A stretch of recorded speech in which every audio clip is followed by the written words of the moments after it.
Aujourd'hui, on est avec Raph Arsenault, coach fitness qu'on a eu la chance d'accompagner à partir de mai passé, je pense qu'on a commencé à travailler ensemble. Fait que merci d'être là, Raph. Bien content de t'avoir ici. Yes, ça fait plaisir, merci de me recevoir. Alright, fait que tu as eu une super belle progression depuis qu'on a travaillé ensemble. C'est super cool. J'aimerais ça que tu me parles un petit peu de où est-ce que tu étais avant qu'on travaille ensemble, qu'est-ce qu'on a fait, puis où est-ce que tu es rendu. Puis après ça, ben, on va parler de ton parcours un peu, de qu'est-ce qui t'a amené dans le domaine et tout. Yes. Dans le fond, moi, ça faisait 4 ans là, que j'étais entraîneur. Euh, Puis j'avais atteint, dans le sens, un plateau. J'avais réussi à me rendre à une quarantaine, cinquantaine de clients par mois, par moi-même. Puis là, ça faisait maintenant 2 ans que j'étais littéralement bloqué à ce chiffre-là. Puis que je ne savais pas c'était quoi les prochaines étapes à faire pour dépasser ce plateau-là. Donc, j'ai commencé à travailler évidemment avec vous. Puis, grâce à les conseils, j'ai réussi à me rendre maintenant, là, je suis rendu à 75 clients euh, par mois sans être débordé. Fait que, tu sais, ça rentre super bien dans mon horaire. Puis, je suis capable d'aider le plus de gens possible. Puis, vraiment, de faire une différence dans la vie des gens. Tu sais, je pense que c'est ça le but premier. Fait que c'est pas mal ça. Yeah, c'est excellent. Puis, ce que je trouve cool aussi, je me souviens que quand que t'as onboardé, t'étais comme mon but, c'est de doubler ma clientèle.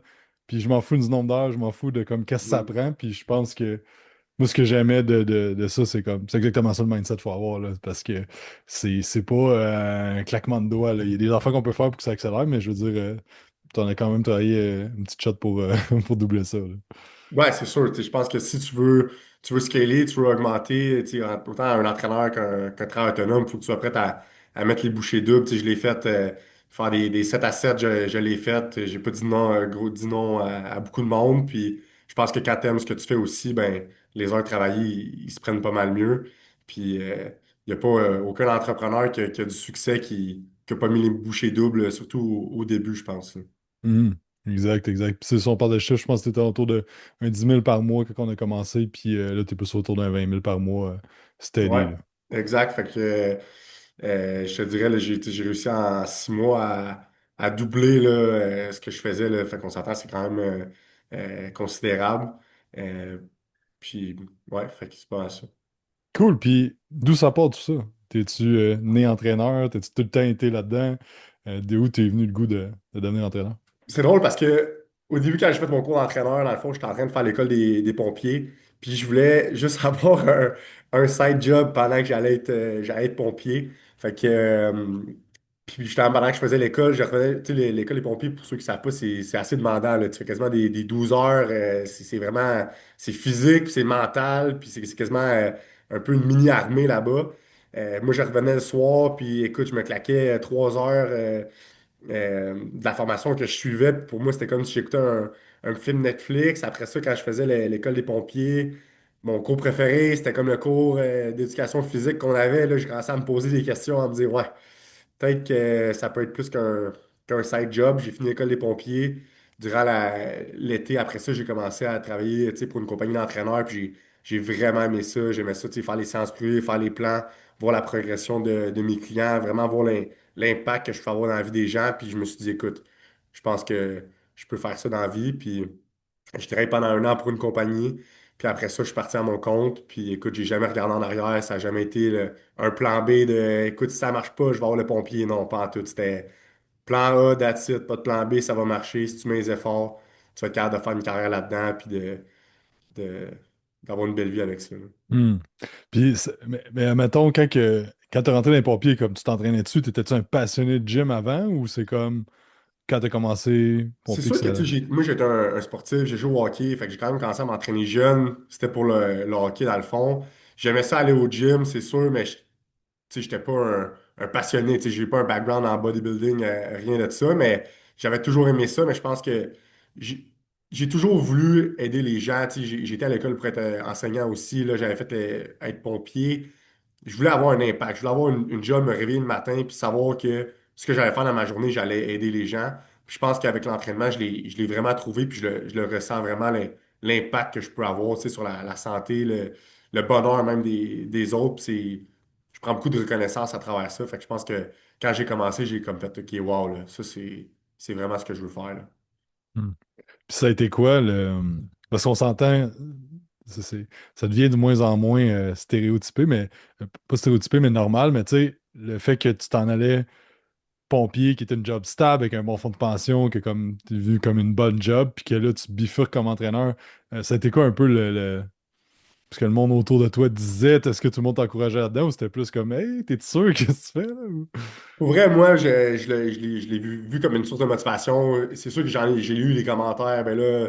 Puis tu sais, même moi, au début, quand je commençais à être entraîneur, je savais pas là, tu sais, que tu pouvais vivre de ça. J'étais comme, je peux-tu vraiment vivre de ça? Tu sais, il y a 5 ans, je pense que c'était moins peut-être populaire un petit peu. Là, c'est rendu, tu sais, très trendy, là. Mais même moi, j'étais comme, je peux-tu vraiment vivre de ça? Clairement, la réponse, c'est oui. Mais moi, j'en ai eu des commentaires. Oui, ben là, t'auras pas de fonds de pension, ben là, blablabla. Euh, mais moi, c'était juste une motivation. Puis écoute, gars, je vais travailler fort. Puis j'ai jamais regardé en arrière, comme j'ai dit tantôt. Puis écoute, je peux dire que ça va très bien. Puis même si je n'ai pas de fonds de pension, je vais être capable par moi-même de mettre de côté puis avoir une belle retraite quand même, là. Non, exactement, parce que tu sais, c'est sûr que la business, t'as comme le risque. Il n'y a comme pas de stabilité, mais tu peux créer ta stabilité. Tu sais, c'est ça qui est cool ça, à travers ça. Puis tu sais, tu dis que tu as travaillé pour une compagnie, puis tu lançais à ton compte. Est-ce que quand tu t'es lancé, là, t'avais-tu comme un plan de match? Tu t'es juste dit genre OK, let's go, je me lance. Tu t'es lancé en ligne, qu'est-ce que t'as fait? Le pire, c'est que je suis quand même un gars qui est très spontané, qui est très impulsif. Puis la décision, pas qu'elle a été impulsive, mais tu sais, je commençais à amener beaucoup de clients à la compagnie par moi-même. Puis là, je me disais, tu sais, je commence à en amener beaucoup à la compagnie, mais je prends en amener pour moi-même. Ça faisait comme un an que j'étais là. J'ai tellement appris dans l'année où j'ai travaillé pour la compagnie.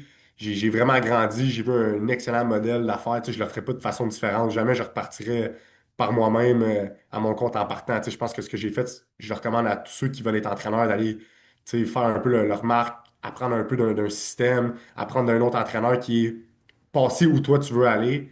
Mais je pense que ça commence à être le temps peut-être de voler mes propres ailes. Puis je le dis aussi, tu sais, il y a aussi rien n'arrive pour rien dans la vie, mais moi, quand je suis parti à mon compte, c'est genre le mois où les gyms ils rouvraient. C'est là que le monde il recommençait tout à s'entraîner.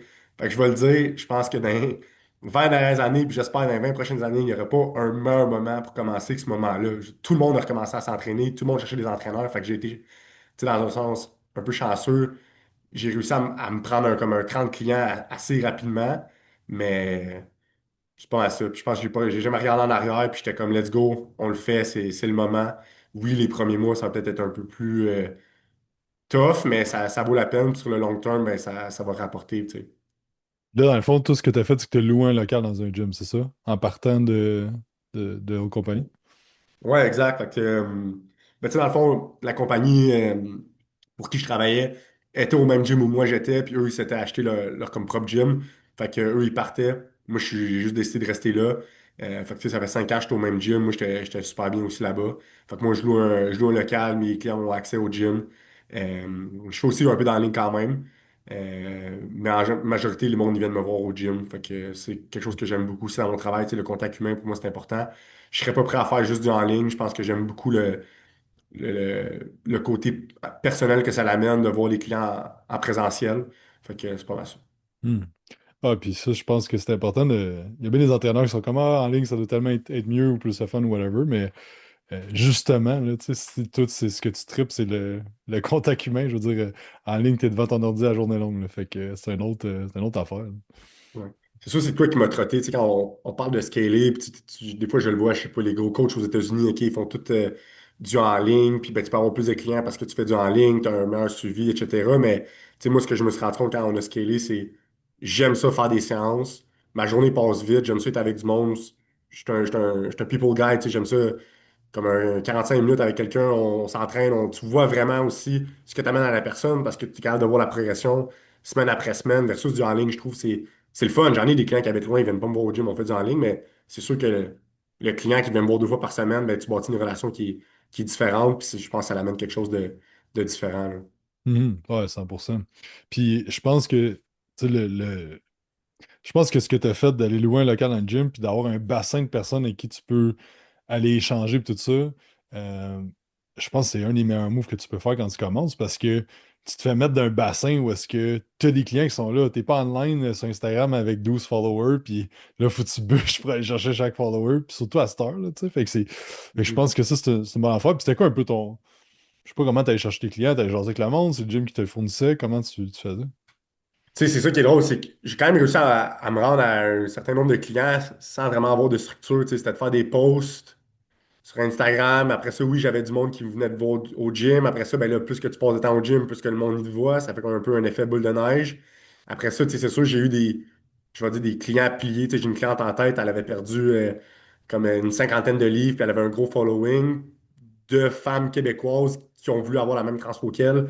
Ce client-là, elle m'a tellement amené de clientes, puis tu sais, elle le sait. Mais ça, c'était fou, là. Juste cette cliente-là, elle m'amenait tellement de leads. Puis on dirait justement, pas je me fiais là-dessus, mais j'avais des leads constamment qui rentraient. Puis là, de manière, le citron, je l'ai pressé. De manière, il rentrait plus ces leads-là, tu sais. Mhm. Fait que c'est là aussi j'ai commencé à être bloqué un petit peu à mon 40-50 clients. Puis là, il a vraiment fallu que j'aie des vraies stratégies d'acquisition client pour dépasser ce 40 clients-là puis me rendre à 75 aujourd'hui. Fait que c'est pas mal ça. Hmm. Je pense qu'il y a deux points importants, c'est que t'as jasé avec le monde, tu faisais déjà des actions, mais aussi tu avais eu des transformations avec du monde qui t'amenait l'autre Mhm. monde. Tu sais, je pense que ça, tu sais, on envoie du monde son coach, mais qu'ils ont zéro transformation. Tu sais, à un moment donné, c'est comme la base de, je pense, dans un monde très marketing, on oublie la base d'être un bon coach, d'avoir des bonnes relations avec tes clients, puis d'avoir des transformations. Puis ça, je pense que c'est une affaire que tu fais bien aussi. À 100%. Je me rappelle quand j'ai commencé, puis tu sais, aujourd'hui, j'ai fait des stories pour le podcast, mais back then, quand j'ai commencé, mettons que j'avais 30 clients, je me rappelle chaque séance privée, je filmais mon client faire ses exercices, je le mettais en story, puis j'étais comme, let's go, man, j'entraîne du monde, puis le monde qui me followait, il devait voir 20 fois par semaine mes clips, c'était juste moi, tu sais, c'était juste ça que je postais en story tout le temps, mais au moins, tu sais, c'était comme un genre de fake it till you make it, là, tu comprends? Fait que chaque séance, je la postais, puis c'était comme ça mon marketing, tu sais, maintenant, j'ai plus besoin de faire ça, puis je mets juste des transfos, je mets juste vraiment les bons témoignages que j'ai. Tu sais, je filme plus toutes les séances, à moins qu'il se passe de quoi. L'autre jour, j'ai une cliente qui a fait 4 plates, ok, je l'ai mis en story. Je trouve ça cool de le souligner, tu sais. Mais c'est pas mal ça. Hmm. Puis c'est quoi qui t'a aidé justement de passer de doubler ta clientèle? Qu'est-ce que tu as fait? C'est quoi, tu parles de stratégie, qu'est-ce que tu as mis en place, puis qu'est-ce qui a fonctionné? Je pense que il y a trois choses que j'ai faites qui m'ont vraiment aidé. La première, c'est de vraiment cibler un, une type de personne. Tu sais, moi, je me spécialise avec les débutants. Donc, vraiment faire tout mon contenu pour les débutants. Qu'est-ce que j'aimerais savoir si j'étais un débutant? Tu sais, moi, ça me dérange pas un homme, une femme. C'est ça que je me disais avant aussi. Tu sais. Fait que moi, je prenais tout le monde. Prise de masse, perte de poids, homme, femme. J'avais pas vraiment une niche précise. Puis, on dirait, dans ma tête, c'était comme si je me précise juste gars ou juste femme, mais je vais perdre un pourcentage de clients, tu comprends? Fait que je voulais pas faire ça. Puis justement, avec Matt, on a trouvé une solution qui est vraiment qui est excellente. Ben, ça va être les débutants. Fait que tout mon contenu est axé là-dessus. Je dirais que 75% de mes clients se sont jamais entraînés. Fait que c'est vraiment le fun. Puis tu sais, mon but justement, c'est de devenir la référence pour quelqu'un qui veut commencer le gym. Fait que je pense de vraiment aller cibler, aller fermer l'entonnoir. Ça, c'est incroyable. Qu'est-ce que ça m'a amené? Dans la création de contenu, puis justement, mais tous mes clients, je sais exactement le roadmap que je vais faire avec eux autres pour les amener où qu'ils veulent, puis c'est vraiment rendu comme ma tasse de thé. Fait que ça, c'est vraiment bien.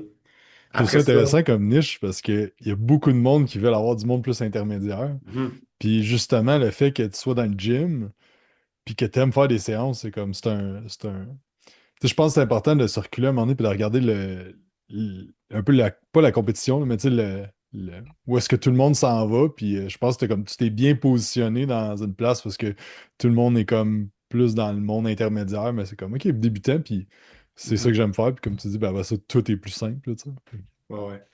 Non, pour vrai, moi, j'aime beaucoup ça, les débutants, puis c'est le fun parce que ils commencent. Fait que, tu sais, tout ce que je leur apprends, ben, ça va leur servir toute leur vie, tu sais. Fait que, puis on s'entend-tu? S'il y a bien une personne qui a besoin d'un entraîneur au gym, quelqu'un qui commence, right? Fait que je pense que c'est vraiment une belle niche, tu sais, puis je suis content d'avoir trouvé ça. Tu sais, moi, je voulais pas nécessairement juste des hommes, juste des femmes. Je pense que c'est le fun d'avoir un peu euh, tu sais, des personnes différentes, mais qui sont tous débutants, qui se rejoignent tous un peu là-dedans. Ça fait vraiment bien. Puis c'est surtout au niveau du contenu. Après ça, tout mon contenu est basé pour les débutants, autant l'alimentation que l'entraînement. Fait que ça m'aide à faire du contenu de qualité, puis justement avoir ben, des leads qui m'écrivent, qui veulent commencer à s'entraîner, puis ils voient mon profil, que je fais avec les débutants, mais ça leur donne le goût. Puis aussi, ce que je trouve qui est un avantage, je le dis tout le temps à mes clients qui commencent, trois quarts de mes clients ne sont jamais entraînés. Fait que ça fait comme baisser la barrière de ah, je sais pas si je vais être bon ou je sais pas, ça rassure le monde. Ben, tous mes clients, c'est des débutants. Ils étaient tous assis comme toi dans mon bureau. Puis les transos que tu as vus, c'était du monde qui s'était jamais entraîné non plus. Fait que ça met le monde en confiance, je pense. Fait que c'est bien. Super, puis tu disais qu'il y avait trois affaires. C'est Yes. sa première, la niche. Ouais, exact. Après ça, c'est un autre excellent conseil de maths. Euh, Ce que je faisais avant, j'avais un forfait juste plan d'entraînement, puis le forfait avec plan d'entraînement et plan alimentaire. J'ai éliminé le forfait seulement plan d'entraînement, puis j'aurais jamais dû l'avoir, ce forfait-là. OK? Pourquoi? Parce que on s'entend que pour une transformation physique, ça prend un plan alimentaire, il faut changer les habitudes alimentaires. Fait que ce que ça l'a fait de me couper ça, ben, le monde qui n'était pas sérieux, qui ne voulait pas changer l'alimentation, je les ai juste pas entraînés. Puis tous mes clients, ils ont un plan alimentaire. Depuis que j'ai fait ça, premièrement, les résultats de mes clients, ils sont 100 fois meilleurs. OK? Malheureusement, avec juste un plan d'entraînement, il y en avait du monde qui n'avait pas de résultats, c'est sûr. Il n'y avait pas de plan alimentaire. Ça arrivait, tu sais.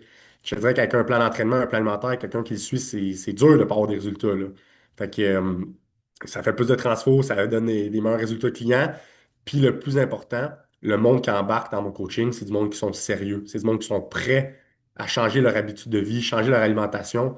Fait que quand j'arrive à mon renouvellement, ben, ils ont eu des excellents résultats, puis c'était du monde qui était sérieux, fait qu'ils continuent. Malheureusement, le monde qui voulait juste un plan d'entraînement, ben, des fois, ils n'allaient pas continuer, right? Fait que, ils faisaient un 6 mois avec moi, puis après, ils partaient de leur côté. Fait que mon taux de rétention client a explosé, les résultats clients ont explosé. Fait que je pense que c'est un excellent move, puis je le recommande à tous les entraîneurs, tu sais. Un plan d'entraînement en tant que tel, malheureusement, c'est pas optimal, là, tu sais. Ça prend plus que ça pour avoir des résultats. À 100%, puis je pense que ces deux points-là vont ensemble du sens que t'as dû dire non à certaines personnes pour dire oui aux bonnes personnes, puis dire oui à un peu plus la business que tu voulais bâtir. Fait que je pense que c'est. Le monde, des fois, ont peur de faire ça, mais je pense que c'est un bon exemple que ça vaut la peine de le faire, là. Ouais, c'est sûr. Tu sais, là, je suis rendu même, je le filtre, là. Si j'ai quelqu'un qui m'écrit, mettons, salut, je veux un plan d'entraînement, tu sais, la première question que je vais poser, c'est tu veux un plan d'entraînement ou tu veux un entraîneur avec un suivi, une transformation physique, parce que c'est deux choses complètement différentes. Si tu veux juste Mhm. un plan d'entraînement, je suis pas la personne pour toi, malheureusement, tu sais. Mhm. Ouais, Ok. puis surtout avec l'intelligence artificielle présentement, là, n'importe qui peut rentrer exactement comme qui Exact. est l'équipement, puis il va Mhm. avoir la théorie, là, tu sais, puis les Ouais, je l'ai affaires. déjà dit à quelqu'un, tu sais, si tu veux juste un plan Ouais, d'entraînement, c'est ça. honnêtement, je ne te ferai pas perdre ton temps. Demande à ChatGPT, il va te le faire, ton plan d'entraînement. Mais moi, j'offre pas mal plus que ça. Exact, exact. Puis dernière chose que tu as faite. Puis la troisième chose, j'en avais jamais fait. Tu sais, moi, je vais le faire en deux, là. Tu sais, moi, j'avais jamais vraiment investi d'argent dans ma business dans un sens où, tu sais, c'était le minimum de dépenses. Je payais mon loyer de gym, that's it. J'avais jamais payé pour du marketing. J'avais jamais payé pour éditer des vidéos. J'avais jamais fait de publicité. Fait que je pense d'investir surtout en publicité, ça m'a amené beaucoup de clients, tu sais. Fait qu'ensemble, on a réussi à faire un bon vidéo que j'ai pu mettre en publicité, puis qui m'a amené beaucoup, beaucoup de nouveaux clients, puis des leads que j'avais pas nécessairement auparavant. Puis même chose, après ça, j'ai investi un petit peu pour la création de vidéos, juste un petit peu d'editing, puis mon contenu a pris un step. Fait que j'avais du meilleur contenu, puis plus de monde qui allait voir ma page, beaucoup de transformations qui étaient déjà là. Fait que ça fait juste une belle recette, justement, quand quelqu'un arrive sur ma page, ben la page est prête à recevoir quelqu'un, tu comprends? Fait que je pense que c'est l'autre chose qui a fait que ça a vraiment explosé en 6 mois. Hmm. Ouais, puis je pense aussi, tu sais, tout était cohérent. Je pense que c'est ça le point aussi qui fait que ça fonctionne bien. C'est comme le vidéo de pub est cohérent, que quand le monde arrive sur ta page, t'es cohérent entre les transformations que t'as, le contenu, puis tout ça. Puis il y a un écosystème qui se crée à travers là-dessus. Fait que ça, je pense que c'est tout de quoi que t'as bien fait. Puis, puis maintenant, là, t'as atteint ça. Qu'est-ce qui se passe maintenant avec ça? Où est-ce que tu veux amener ça? Où est-ce que où est-ce que tu t'en vas pour la prochaine année? Ben, je me suis fixé des objectifs personnels là, pour l'année 2026, c'est sûr. Je pense que mon premier, c'était de vraiment le 20K par mois, de l'avoir à tous les mois, tu sais, que ce soit récurrent, que ce soit pas un mois sur deux. Puis ça, à date, ben, en 2026, ça va très bien. Fait que je pense que le prochain step, ben, ça va être d'aller chercher un petit peu plus, mais tu sais, je veux que ça se fasse tranquillement. Je veux pas me perdre là-dedans, puis juste avoir plein de nouveaux clients, mais que mon service il descende. Ça, c'est quelque chose qui était super important pour moi. Je veux justement être la référence, puis que quand quelqu'un parle de Raphaël Arsenault, qui dise waouh, ouais, quel bel entraîneur, tu sais. Le service il était sa coche, le suivi était bon, les plans étaient personnalisés. Tu sais, je veux pas que mes clients ils se sentent comme un numéro parce que j'ai une croissance qui va trop rapidement. Fait que je te dirais c'est pas mal ça. Là. Tu sais, présentement, j'ai 75 clients, j'ai encore de la place pour d'autres clients. C'est sûr que je pousse beaucoup sur l'acquisition tout en essayant de garder le meilleur service client. Fait que je te dirais, euh, j'ai des petits chiffres personnels évidemment que j'aimerais atteindre. Puis après ça, c'est de maintenir ça tout en ayant le mode de vie que j'ai présentement, tu sais, sans travailler non plus 80 heures par semaine. Fait que je te dirais que c'est pas mal ça. Je trouve que c'est cool que tu dis ça parce que le step de où est-ce que t'es pour passer à 50 000, ta job est complètement différente. Puis toi, t'es Mm. comme, moi, j'aime ça, coacher. Puis je pense que des fois, le monde voit juste les chiffres, puis de vouloir scaler, scaler, scaler. Puis I'm all about it, mais si c'est ça que tu veux, parce que comme, pour passer de 20 000 à 50 000, c'est genre, faut que tu sois manager, faut que tu sois marketer, faut que tu sois media buyer, faut que tu sois... T'es comme tellement plus de rôles, puis faut t'arrêter de coacher. Ou du moins, comme, le trois quarts, tu sais. Fait que c'est comme, je pense des fois, il faut se demander qu'est-ce qu'on aime, puis dans quelle phase qu'on est, puis peut-être dans 5 ans, tu vas être comme, OK, là, je veux justement bâtir de quoi, d'une équipe, ou non, continue de même. Puis j'ai quelqu'un que j'ai connu, il y a peut-être 10 ans, qui est coach, puis il y a un petit gym dans le coin du Saguenay-Lac-Saint-Jean, puis j'y parle une fois de temps en temps, puis il me dit tout le temps, moi, je suis bien assis. Il me dit, faudrait que j'engage, mais ok, je suis bien assis faire mes affaires, puis il n'y a rien de mal à ça, là. Je pense que c'est comme, c'est une belle place à être, puis c'est une belle liberté, puis une belle, de juste faire qu'est-ce que t'aimes aussi. Ouais, 100%. Tu sais, au début, on s'entend, j'ai choisi ce métier-là parce que j'aimais ça. Tu sais. Fait que je veux pas me perdre là-dedans et penser juste à scaler. Tu sais. Moi, j'aime ça, comme j'ai dit, mes séances privées, je trouve ça le fun. Peut-être qu'éventuellement, OK, je vais peut-être engager quelqu'un, mais je pense que pour l'instant, ça se fait très bien. Je suis pas overwhelmed par tout ça. Tu sais, fait que je continue de même. Puis comme je dis, j'ai encore de l'espace pour des nouveaux clients. Là. Tu sais, si une année, je suis comme OK, là, je suis là, je suis à la gorge, ben peut-être que là, je vais vraiment penser à engager. Tu sais, on en a déjà parlé évidemment, les premiers steps, engager une admin, une secrétaire, quelque chose comme ça avant d'engager d'autres coachs. Mais pour l'instant, ça se fait bien par moi-même. Je suis mon one-man team qui fonctionne. Fait que j'aime bien ça. Ouais, c'est très cool, c'est très cool. Et où est-ce que les gens peuvent te suivre pour voir un peu ce que tu fais, puis... Of course, fait que sur Instagram, là, Raph Arsenault, R-A-P-H, Arsenault, A-R-S-E-N-E-A-U. Donc, tu sais, comme j'ai dit, là, je fais beaucoup de contenu pour les débutants. Je veux vraiment donner la référence pour les débutants. Je veux rendre, commencer le gym accessible et simple pour tout le monde, puis mettre les gens en confiance dans le gym et dans leur corps. Très cool, c'est une bonne phrase de pitch, ça, c'est bon. Ça va bien, hein? Cool, yes. Alright, super, merci beaucoup, Raph, pour ton temps aujourd'hui. Merci à tous d'avoir écouté. N'oubliez pas de faire un 5 étoiles sur iTunes, vous abonner à la chaîne YouTube, Spotify et tout ça. Puis on se parle dans un prochain épisode. Bye!